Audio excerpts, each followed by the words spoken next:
I pushed open my bedroom door and saw my wife tangled with my son-in-law on our sheets. Her hair was in his hands. His tie was still around his neck, the same tie my daughter had picked for him last night. The sound that came out of me was so small it surprised me, like a hurt animal in the woods. I closed the door without a slam because even then I knew the house was full of guests, flowers, and the clock was moving toward my daughter's wedding. My name is Alden Pierce. I am 67 years old. I drove city buses in Cedar Falls, Iowa, for 38 years and learned to keep my hands steady and my mouth shut when the road turned slick. I married Maribel when we were young and scared. We raised 2 children, Rowan and Thayer, in this faded split level with a maple tree that leans toward the street. Rowan is the bride today. Thayer lives 2 states away and talks to me when he needs money. I have a slow knee, a careful voice, and a heart that still believes people keep their word. Or I did, until this morning. The house smelled like coffee and roses. The rental chairs were lined up in our yard. I had spent last week power washing the deck and sanding the old rail so Rowan's white dress would not snag. Kellen, the groom, had shaken my hand and called me sir every time he came by. He brought me a 6-pack of fancy beer and told me I was like the father he never had. He asked to store his suit in our closet so it would not wrinkle. I told him sure. I told him my closet was his closet. I told him my home was his home. I did not know my bed would be his bed. The first time I knew my daughter could be sharp was the day I mixed up the catering emails.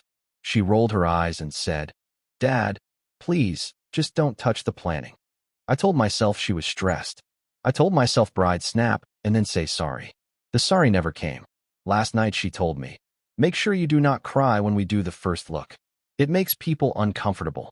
I had nodded like a rookie on a bus route, trying to remember every stop, trying not to take a wrong turn. I wanted to give her a simple day. I wanted to give her a father to lean on. She did not lean. I stood in the hallway and felt my palms sweat. I heard whispering through the door. Not my name. Just fast, breathy whispers. I thought of the night shifts when I drove college kids home, how some held hands and some fought, and how I never turned around to watch because my job was to get them there alive. I thought of my own wedding day in a church with brown carpet and a leaky roof. Maribel had laughed when the pastor's mic popped. She pressed her forehead to mine and said, "We can do hard things."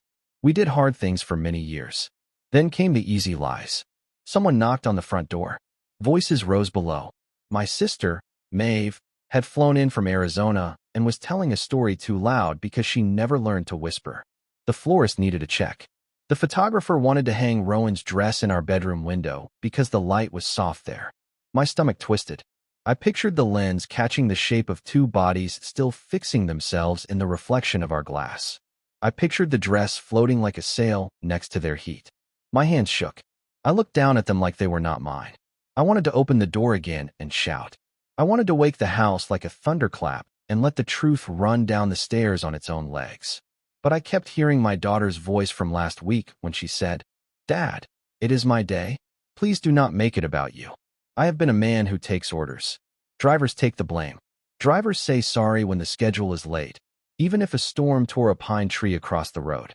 I have worn every sorry like a coat. Today, I felt something different slide over my shoulders. It was not anger. It was a quiet that felt like steel. I stepped away from the door and walked down the hall. On the wall were the school photos of my children. Rowan with her gap tooth and a sticker star on her shirt. Thayer with a cowlick that never stayed down. There was a picture of me in a bus mirror, my face small and round in the corner, a joke my crew played when I retired. Under that was a shadow box holding my badge, a folded schedule for the winter storm of '97, and a note from the city that said thank you for safe, faithful service. People think a driver only turns a wheel.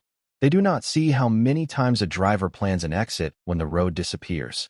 They do not see how a driver learns the shape of every passenger's grief. A bridesmaid saw me and waved. "Mr. Pierce, can you help carry some water?" I took the case and moved it to the backyard. The sun was bright, but the air had a bite.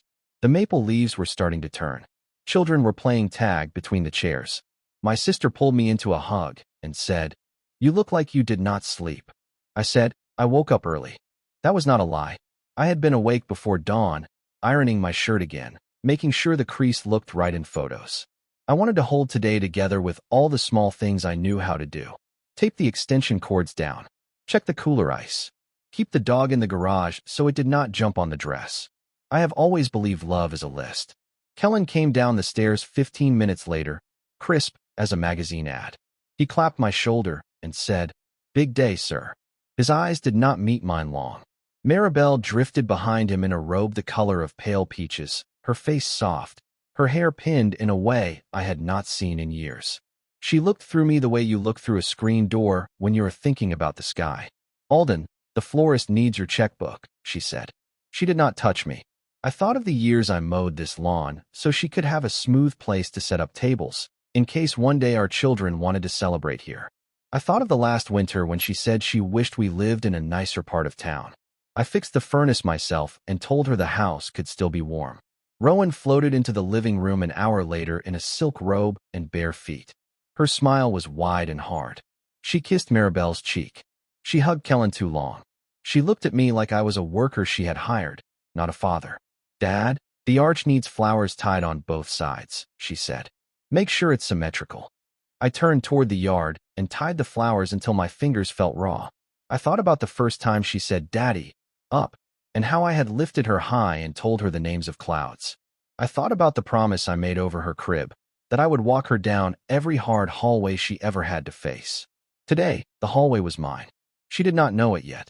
I went back inside and stood at the bottom of the stairs. I could hear Maribel on the phone with her mother, who lives in a care home now and repeats the same story about a red bike. I could hear Kellen laughing with his groomsmen in the garage, the clink of bottles, the easy sound of men who feel safe. I put my hand on the banister I had sanded smooth last spring. It felt like a rail on a bus, old and sure, the kind you can hold when the driver must brake hard and the whole world wants to pitch forward. I thought of my daughter's eyes when she was small and honest. I thought of my wife's hands when they pulled quilts over our knees on slow nights. I thought of the word "sir" and how it can be both respect and a shield. I stepped up one stair, then another. My knee clicked but held. At the top, the door to my bedroom was closed again, neat and plain, the way a lie likes to look in the daylight. I did not knock. I did not whisper.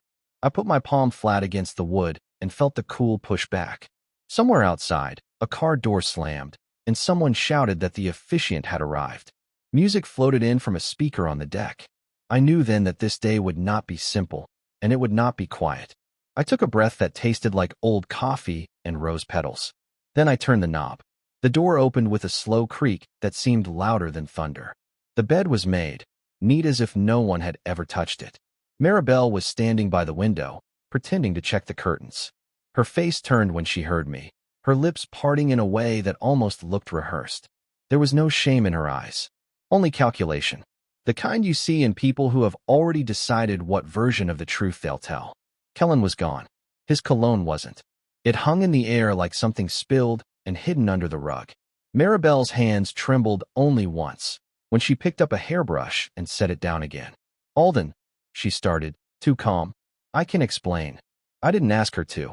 I looked at the bed, then at her, then at the photograph of our wedding day still framed on the dresser. I saw myself in that picture, grinning like a fool, with hair darker and heart lighter. She used to say I had the gentlest eyes she'd ever seen. Now she wouldn't meet them. "What were you thinking?" I asked, my voice quiet enough to keep the walls from echoing it. "Our daughter's getting married today, downstairs." Her chin lifted, and something in her hardened. "It wasn't what it looked like," she said. "You're overreacting." Overreacting. A word people use when they know the truth is sharper than they want it to be. I stared at her, and behind her, the maple tree's branches swayed in the autumn light. I'd planted that tree with my own hands when Rowan was born. Every year it grew taller, and every year I told myself it was proof that something in this family could last. "Where's Kellen?" I asked. She turned her back to me. "Getting ready. You should too." It was the kind of dismissal that would have broken me once. I'd built my life around not disappointing her, around fixing things before she could find them broken. But in that moment, I realized something. I was not broken. She was, and she didn't even know it. I walked out without another word. Down the hallway, the laughter from the living room hit me like light from another world. My daughter's voice, cheerful, bossy, full of that same tone her mother had taught her, half command, half charm. I paused on the stairs and watched her from above. She was showing her friends the wedding playlist, spinning around in a flurry of silk and certainty. I remembered teaching her how to ride a bike, how she used to fall, then look up at me with tears in her eyes until I said, "You're okay, kiddo." She would nod, grit her teeth, and try again. Somewhere along the way, she stopped looking up to check if I was still there. Maeve called out, "Alden, come take a picture with your girl before the ceremony starts." I forced a smile. I stood beside Rowan as someone snapped a photo. She barely leaned into me. Her perfume smelled expensive, but her eyes had the same cold glint as her mother's. "Dad, remember to sit near the aisle," she said. "And please don't make that face you do when you cry."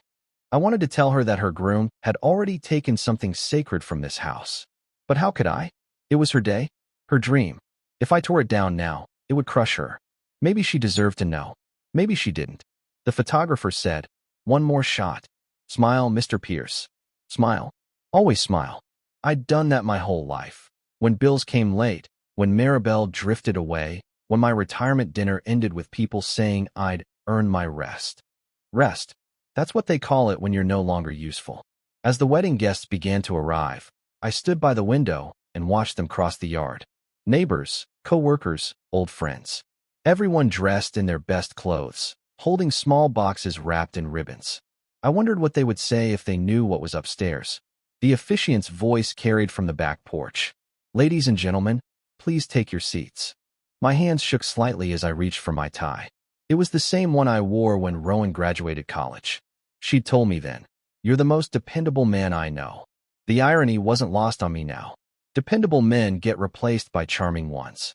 The world loves charm more than it loves character. As the music began to play, Maribel appeared at the top of the stairs in a gown that shimmered like frost. She looked younger than she had in years. Maybe betrayal did that to some people. It lit them up from the inside. She smiled at the guests, not once glancing at me. Then came Kellen, striding out to the arch, all nerves hidden behind his perfect grin. He didn't even look guilty. He didn't need to. People like him learn early that confidence is cleaner than confession. I walked Rowan down the aisle because that was what fathers do. My hand trembled slightly on hers. I felt her pull away, gently but firmly, when we reached the front. I stared at Kellen, and he smiled, polite, grateful. My daughter turned toward him, radiant. The vows began. The crowd sighed and dabbed at tears. I stood like a statue carved from disbelief. Every word about love and trust cut into me. When they kissed, the guests cheered. I felt the ground tilt under my feet. I clapped, but my palms barely touched. Later, at the reception, everyone danced under the fairy lights strung across the yard. I sat on the porch, staring at the empty glass in my hand. Maribel danced with Kellen. Yes, with him. It was brief, maybe innocent to anyone else. But I saw it. The unspoken language between two people who had crossed a line and couldn't uncross it. Maeve sat beside me. "You look miles away, brother," she said. "I am," I replied softly. "What's wrong?" I turned to her and said, "I think something's dying, Maeve." She frowned. "What do you mean?" I stared at the stars flickering above the maple leaves. A part of me. The part that used to believe in them. The song ended, and the crowd applauded. Maribel's laughter drifted across the yard. She had no idea that her husband was already planning something. Not out of hate, not out of rage, but out of something colder, steadier. Because at that moment, I knew the truth. I would not confront her tonight. I would not ruin my daughter's wedding. But I would not be their fool again. Something in me had shifted. I stood up, buttoned my jacket, and looked toward the dark edge of the yard, where the maple tree's shadow stretched across the grass like a long, patient hand. It was time to start writing the ending to this story. And this time, it would be mine. Long before betrayal set its roots in my home, there were years when everything still felt right. When laughter lived in the walls and love did not have to prove itself every morning. I sometimes wonder if those years were ever real, or if they were a dream I convinced myself to believe in. Maybe the truth was always waiting beneath the surface, quiet and patient, like wrought under a coat of paint. Maribel and I met in 1982 at a county fair in Boone, Iowa. She was selling tickets at the Ferris wheel booth, hair tied in a red ribbon, freckles like dusted stars across her cheeks. I was 24 and newly hired by the city transit line. She smiled at me like she had known me forever. I remember thinking that no one had ever looked at me that way. Not my mother, not my friends, not even the women I'd dated before. She had this way of making the ordinary look like magic. When she spoke, the world seemed smaller, simpler, better. We married 2 years later in a small church that smelled of wax and wildflowers. She wore a borrowed dress, and I wore a suit 2 sizes too big.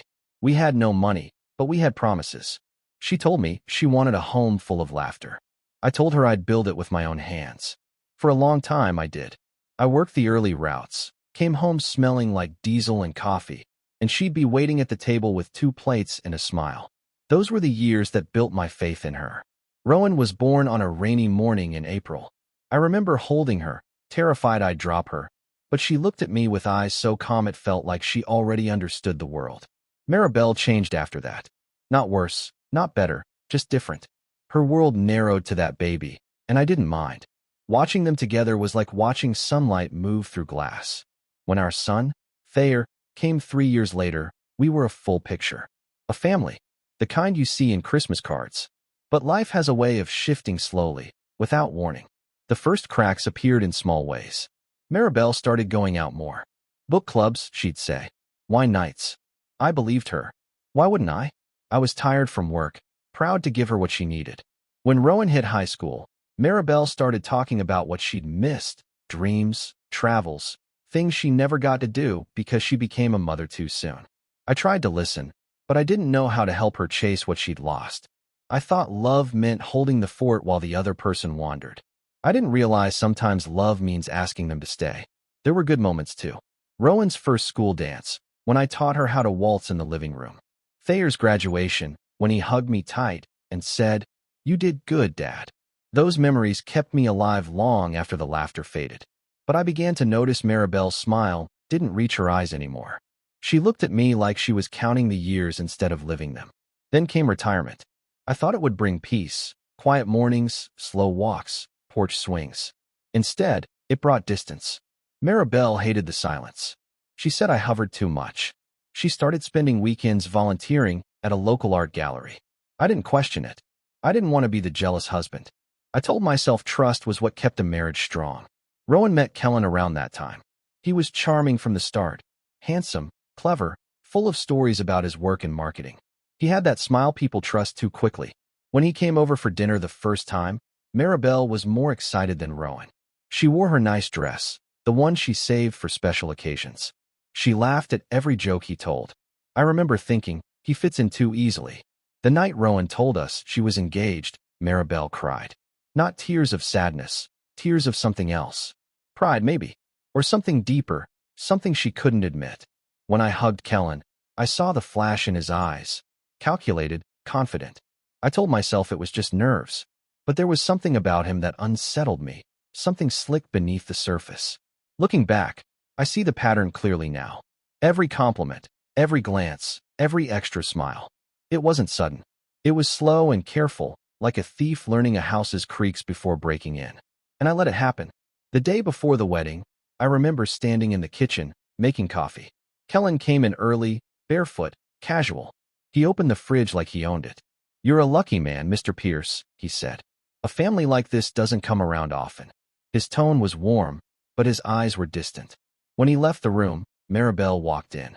She was humming. When she saw me, she froze for a second, then smiled too quickly. I should have known. That night, I sat on the porch alone.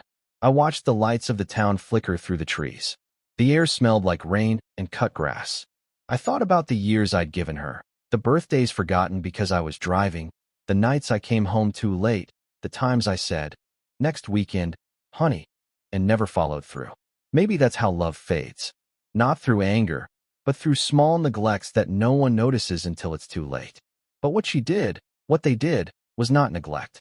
It was cruelty wrapped in silence. It was betrayal with a smile. After the wedding, when the guests left and the lights came down, I lay in bed staring at the ceiling. Maribel was beside me, breathing steady, as if nothing had happened. I turned my head toward her, and for the first time in my life, I didn't recognize the woman lying next to me. I realized something then.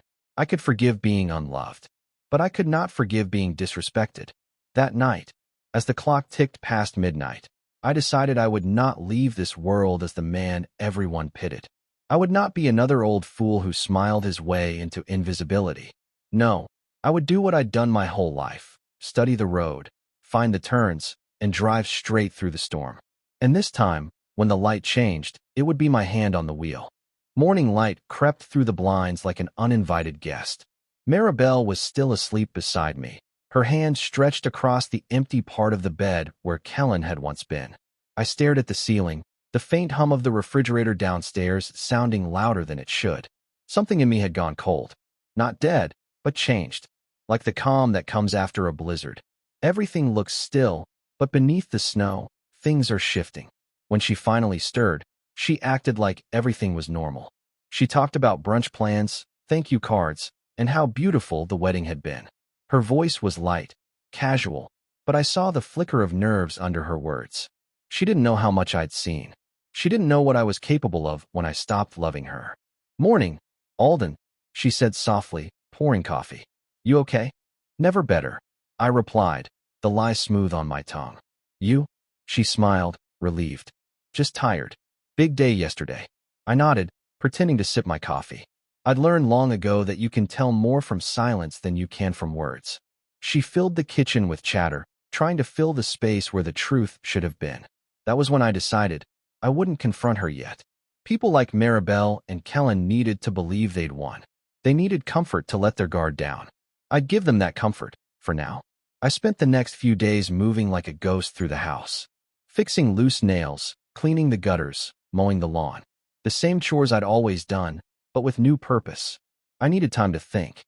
I needed a plan. The thing about driving a bus for nearly 4 decades is you learn how to study people. You notice who pays attention, who lies, who cheats the fare. You learn patience. You learn to predict the turns before they happen.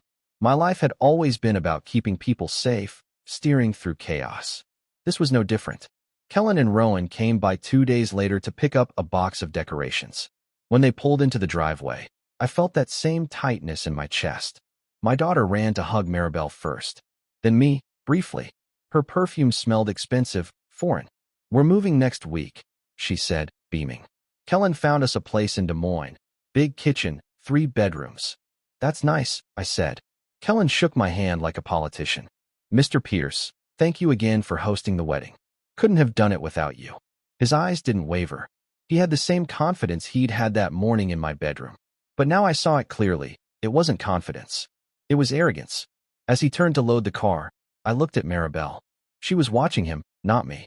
Something in that look told me this wasn't new. Maybe months. Maybe longer. I felt no rage this time. Only clarity.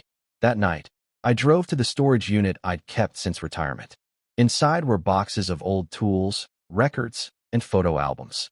But there was also a filing cabinet, a place where I'd tucked away paperwork, property deeds, insurance policies, and savings bonds. Things Maribel had forgotten about.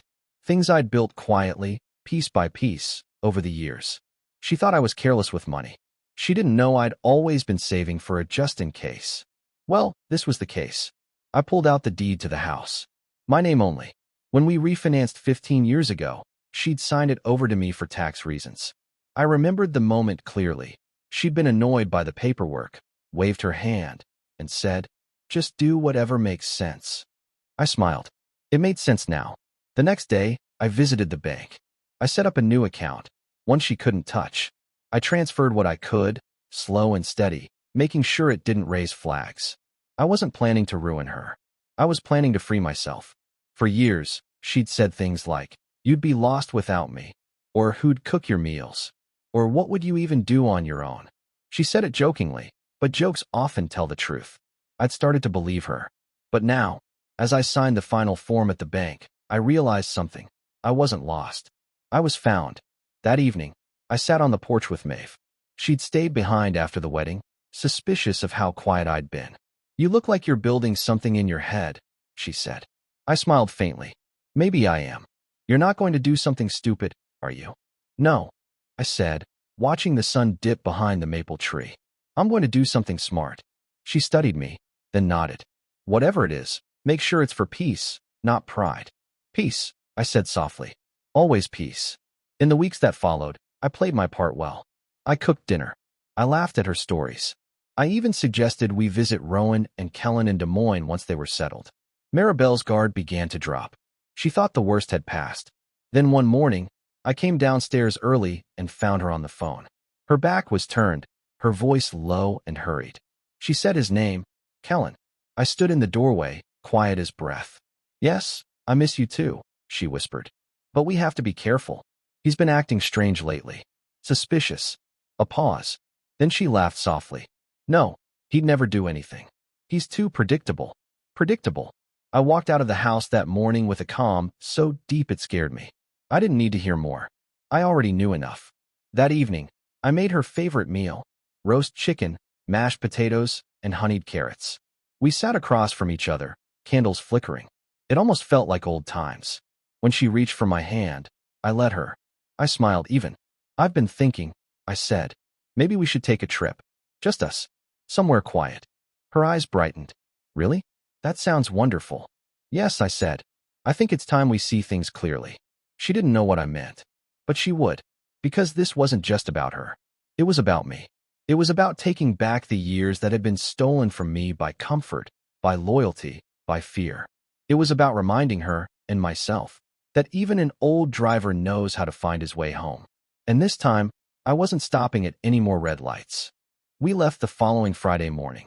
Maribel packed as if we were newlyweds, fresh dresses, perfume bottles, new shoes still wrapped in paper. I let her talk about beaches and sunsets, the same way a teacher lets a child ramble before the lesson begins. She thought this trip was my attempt at forgiveness, a late-in-life gesture of romance. But this was not about forgiveness. It was about truth and peace in whatever shape it came. I chose the destination, a small lakeside cabin in Minnesota, about 4 hours from Cedar Falls. We'd gone there once in our 30s, before the children came. Back then, we'd shared hot chocolate on the porch and talked about dreams we couldn't afford. She'd carved our initials into a birch tree by the water. I still remembered the exact spot. The drive was quiet at first. Maribel hummed along to the radio, stealing glances at me every so often. You've been so calm lately, she said. I was worried about you after the wedding. You seemed distant. I said. But I've been thinking. Maybe distance isn't always bad. Sometimes it lets you see what's really there. She smiled, not understanding. You always did like your metaphors. I just kept my eyes on the road. We reached the cabin by evening.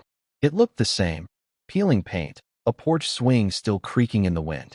The lake shimmered under a silver sky. The air smelled of pine and wet earth.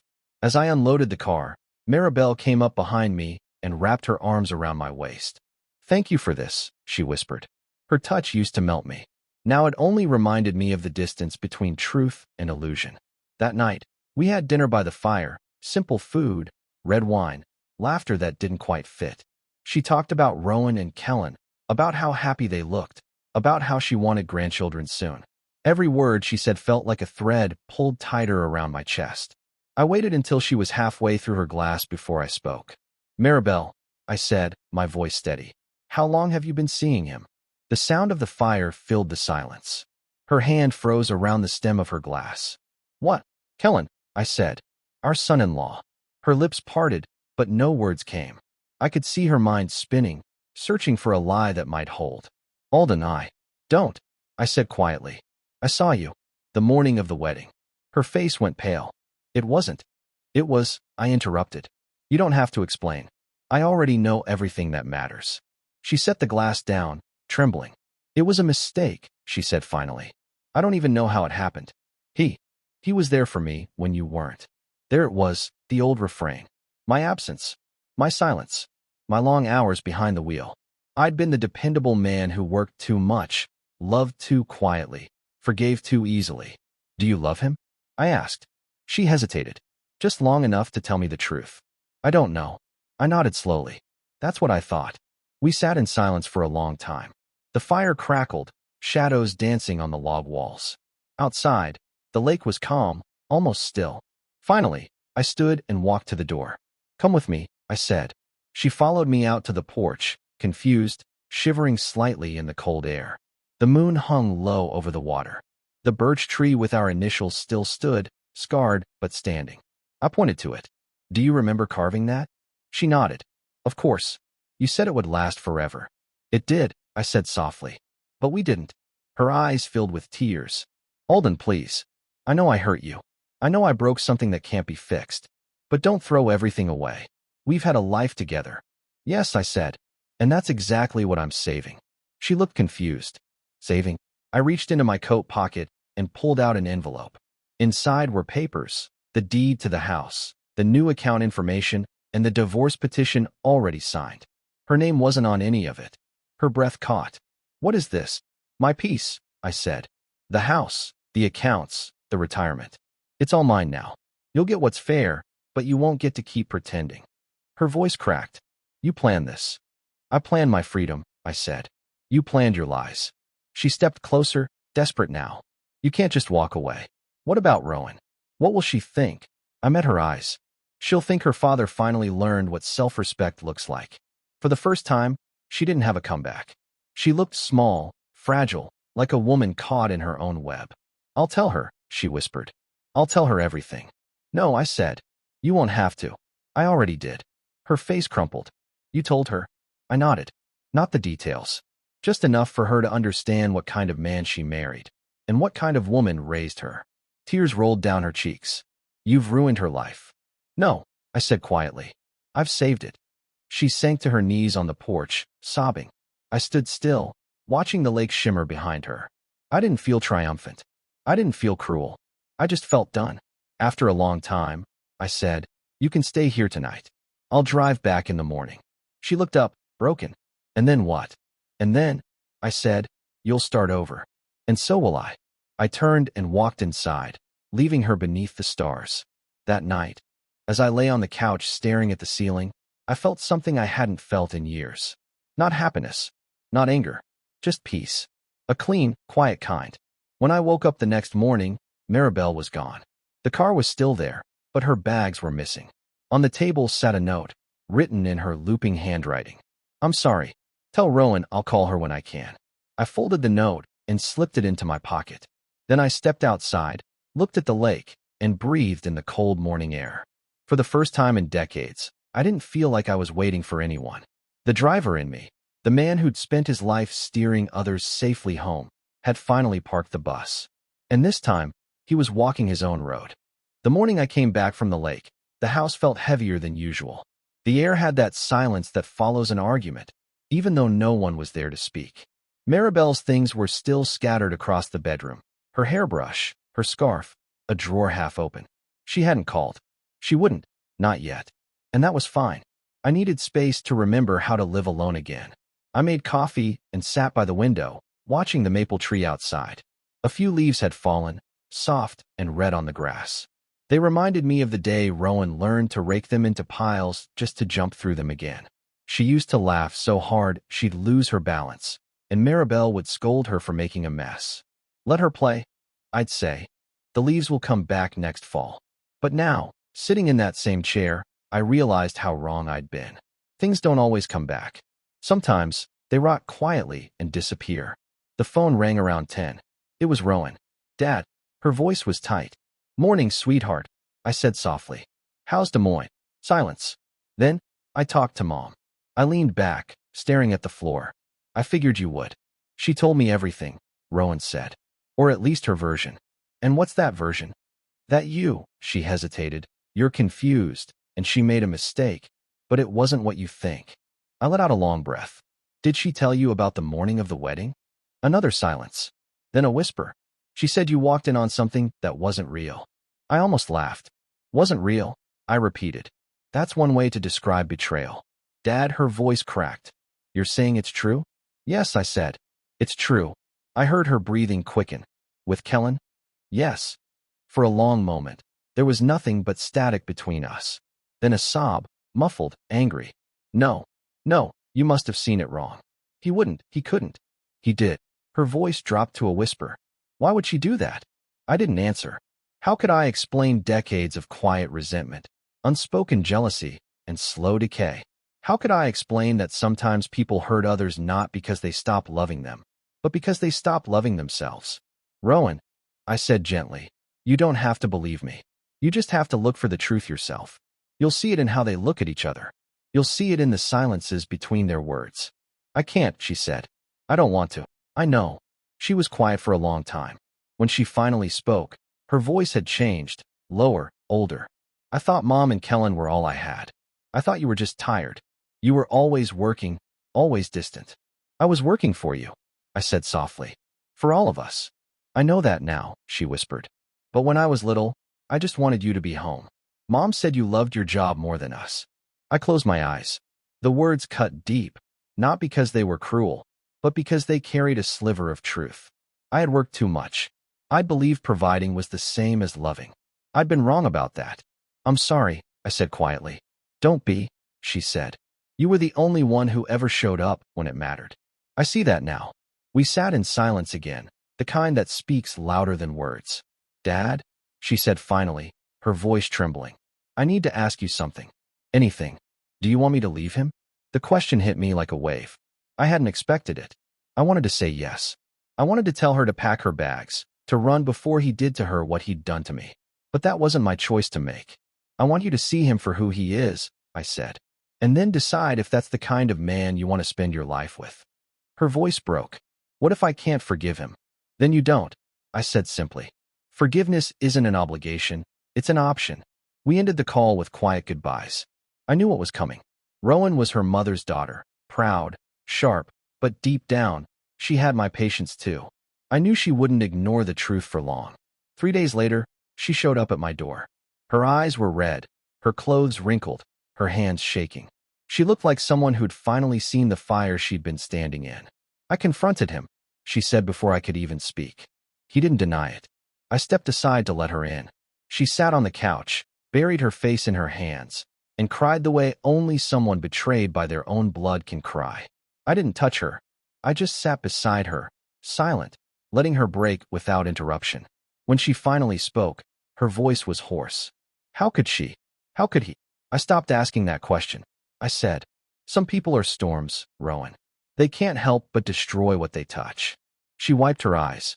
What do I do now? Start over, I said, the same way I did. She looked up at me, broken and brave. And Mom, she's gone, I said simply. Let her stay gone until she decides who she really is. Rowan nodded slowly, understanding more in that moment than I'd ever needed to explain. She stayed with me that night. We made grilled cheese sandwiches and watched an old Western on TV.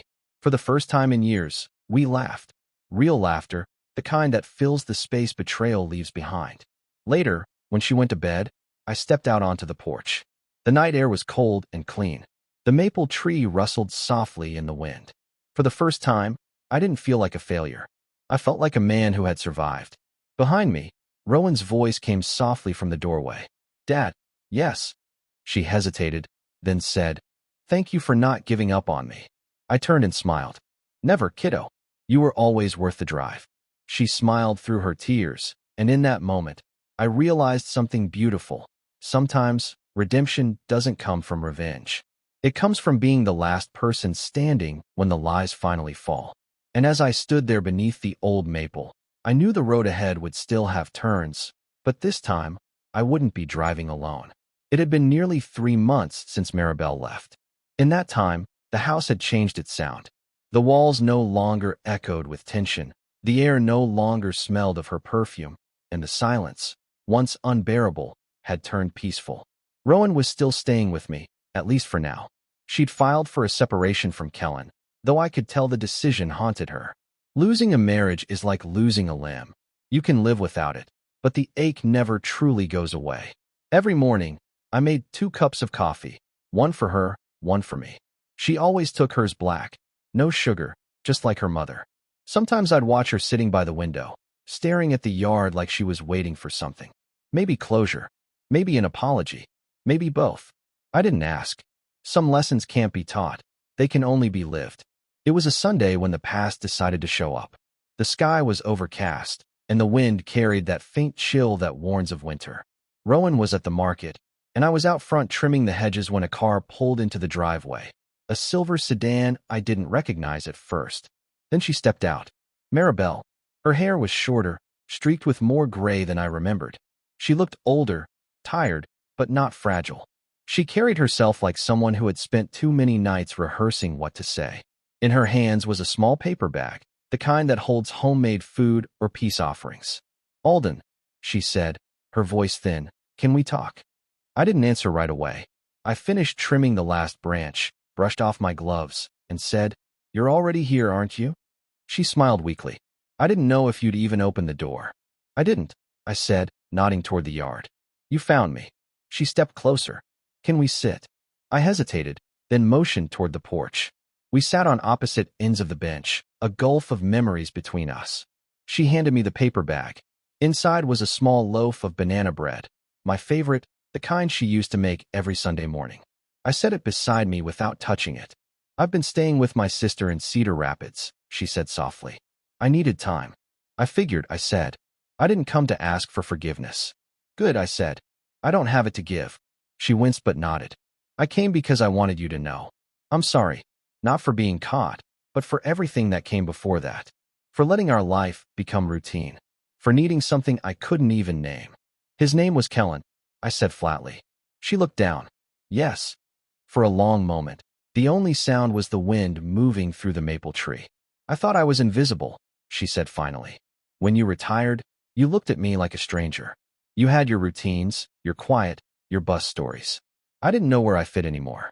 Then Kellen came along and you saw a reflection of the life you lost, I said. Young, confident, full of potential. She nodded. And stupid. Yes.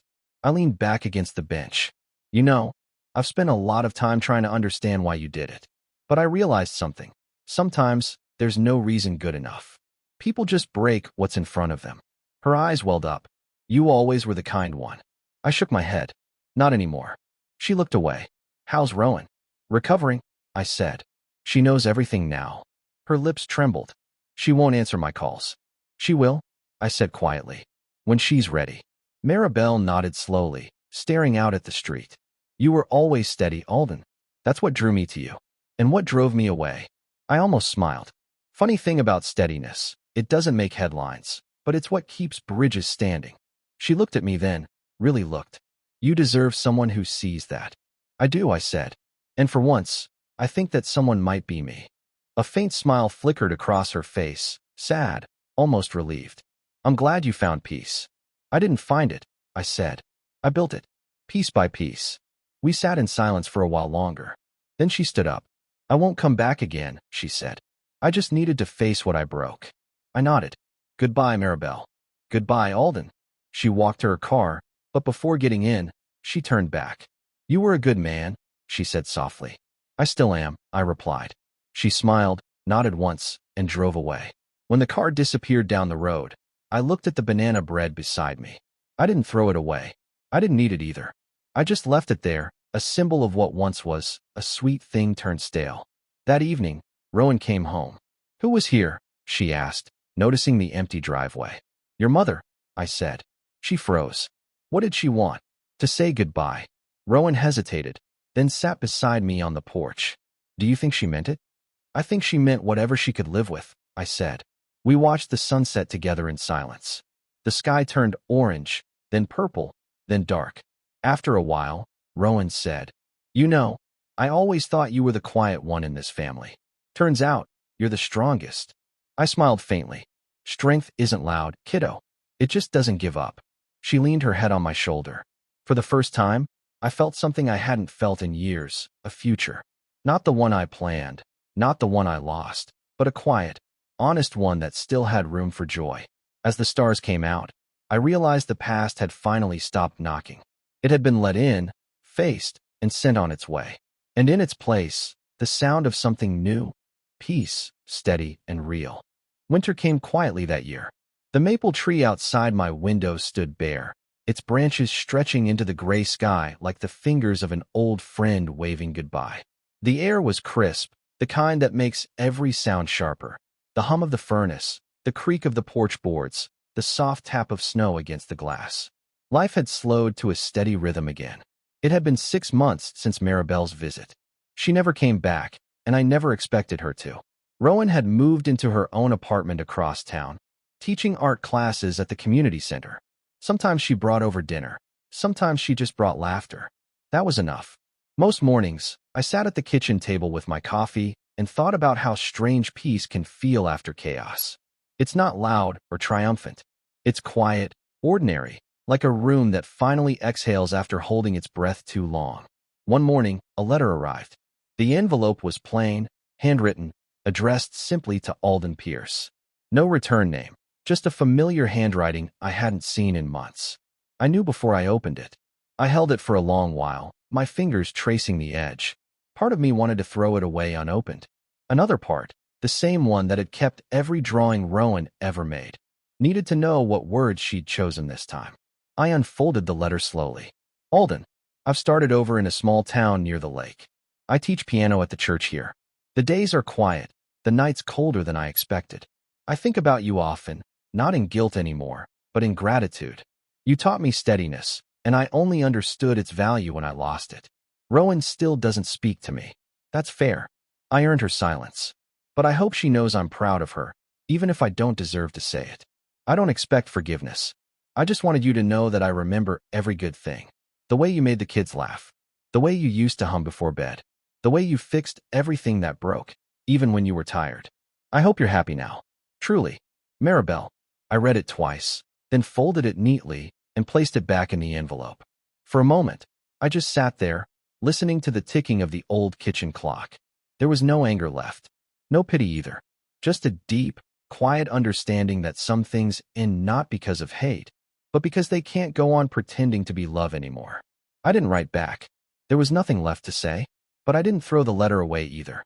I slid it into a drawer beside my retirement badge and a few photographs of the kids when they were small. Keepsakes from a life that had been good, even if imperfect. Later that week, Rowan came over with a bag of groceries. I made soup, she said, placing a pot on the stove. Thought you might need a warm meal. You're becoming quite the cook, I said with a smile. She grinned. Learned from the best. We ate quietly for a while. Then she said, Mom sent me a message. I looked up. What did she say? She said she's sorry, and that she misses me. Rowan hesitated. I don't know what to do with that. Whatever brings you peace, I said. That's all that matters now. She studied my face for a moment. You really did forgive her, didn't you? I thought about that. I think forgiveness isn't something you give someone else. It's something you give yourself so you can keep living. Rowan nodded slowly, her eyes glistening. I hope I can get there someday. You will, I said. You've got time. After dinner, we sat on the porch, wrapped in blankets, watching the snow fall under the streetlight. The town was quiet, every rooftop blanketed in white. Rowan leaned her head on my shoulder, just like she used to when she was small. Do you ever miss her? She asked softly. Some days, I admitted. But missing someone isn't the same as wanting them back. She smiled faintly. You always have the best answers. No, I said. Just more years to think about them. She laughed quietly, and in that sound, I heard something I hadn't heard in a long time. Hope. When she left that night, I stayed on the porch a while longer. The stars were faint behind the clouds, but I could still see their light. It reminded me of something my father used to say. Even old stars shine steady, even when no one's watching. I went back inside, sat at my desk, and pulled out a fresh sheet of paper. For the first time in years, I wrote, not to anyone, but for myself. To whoever finds this one day. Don't waste your years waiting to be loved the right way. Some people will see your heart only when they've already broken it. Love them anyway, but learn when to let go. Peace is worth more than pride. And forgiveness, when you're ready for it, will taste sweeter than revenge ever could. Keep driving forward. There's always another road. Alden Pierce. When I finished, I folded the letter and placed it beside Maribel's in the same drawer. Two pieces of paper, two sides of the same story, one written in regret, the other in peace. The next morning, the sun broke through the clouds, glinting off the snow like a promise kept. I poured my coffee, sat by the window, and smiled. For the first time in my 70 years, I wasn't looking back anymore. The past had spoken, the road ahead was open, and the driver was finally free. If this story moved you, share it with someone who's ever felt forgotten, betrayed, or underestimated. Alden's journey reminds us that it's never too late to reclaim your peace, rebuild your strength, and rewrite your ending. Love and loyalty can break, but dignity and courage endure. Comment below with what part hit you hardest, and subscribe for more real, emotional stories that touch the heart and stir the soul. Your story might be painful now, but like Alden's, it can still become powerful. Keep watching, keep feeling, and never stop believing in second chances.